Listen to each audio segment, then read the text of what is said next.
I woke up thinking it was just another peaceful morning, sipping my coffee on the porch, when a teenage boy no older than 16 casually walked into my driveway, pointed at my Harley and said, "I'll take that one," like he was ordering lunch. I laughed, thinking it was a joke, but his face stayed dead serious as he added, "Mom said you'd give it to me." She talked to the HOA. I set my mug down and said, "Excuse me?" He crossed his arms and nodded toward the cul-de-sac, and that's when I saw her Corinne, the self-appointed queen of the HOA, standing there with folded arms and sunglasses like she was about to auction off my stuff. She waved at me like we were best friends. I told the kid he must be confused, but he huffed and said she told him. I didn't even ride it anymore, and the noise bothered the neighborhood. Let me be clear, I do ride it every weekend. I've had that Harley for 12 years, customized it myself, and it's not just a bike, it's part of who I am. No way. Was I letting anyone take it? I walked up to Karen, who had moved onto my lawn like she owned it, and asked what was going on. Without blinking, she called it an eyesore, claimed the board agreed, and suggested I donate it to someone who would appreciate it, meaning her son. She said it'd be perfect for his 17th birthday. I laughed right in her face and told her she was out of her mind. She said if I wouldn't be neighborly, she'd escalate it. I had no idea what that meant until the following Saturday when I got back from a short ride, parked under my oak tree and heard sirens. 2 police cruisers pulled up like I'd robbed a bank. Officers stepping out with hands near their belts telling me to step away from the motorcycle.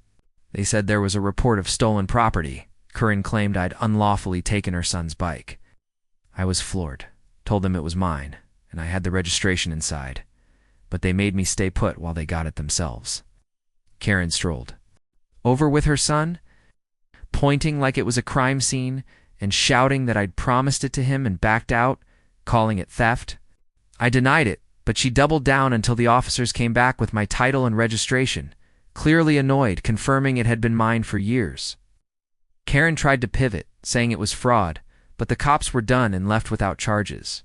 3 days later, I found an HOA violation letter taped to my door: community disruption, failure to comply with courtesy standards, clearly another Karen move. She claimed I made false verbal agreements, created a hostile environment, and basically weaponized the HOA to pressure me into giving up my bike.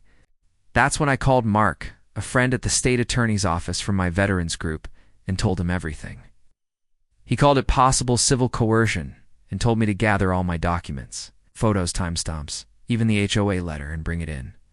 I worked all night, found my doorbell cam footage of the kid saying, "Mom said you'd give it to me," and handed it all to Mark. A week later, he said Karen had filed a complaint there too, but now she was under review. The HOA meeting came. Thursday, I showed up early, looking sharp with my folder.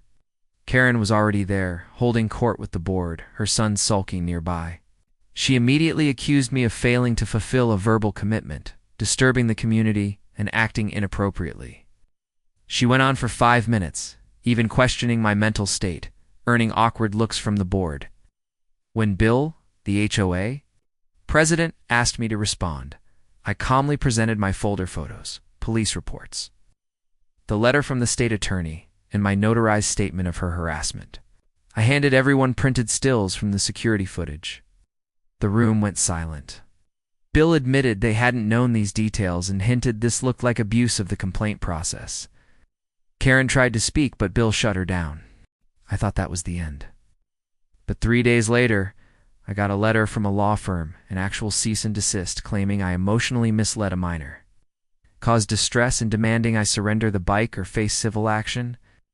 I called Mark, who said she was bluffing and that she was opening herself up to liability. We drafted a legal rebuttal with all my evidence, plus a counter-notice warning of my own potential civil claim for harassment.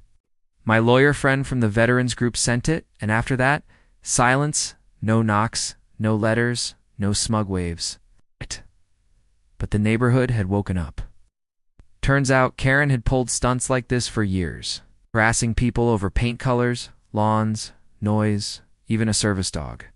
This time, people stood up. At the next meeting, over half the neighborhood signed a petition to remove her from the board for misuse of authority. She didn't show to fight it and was voted out. Now I still ride my Harley every weekend, park it under the same oak tree. And when I rev the engine, nobody complains because the woman who thought she could take it from me lost everything instead. Subscribe for more videos.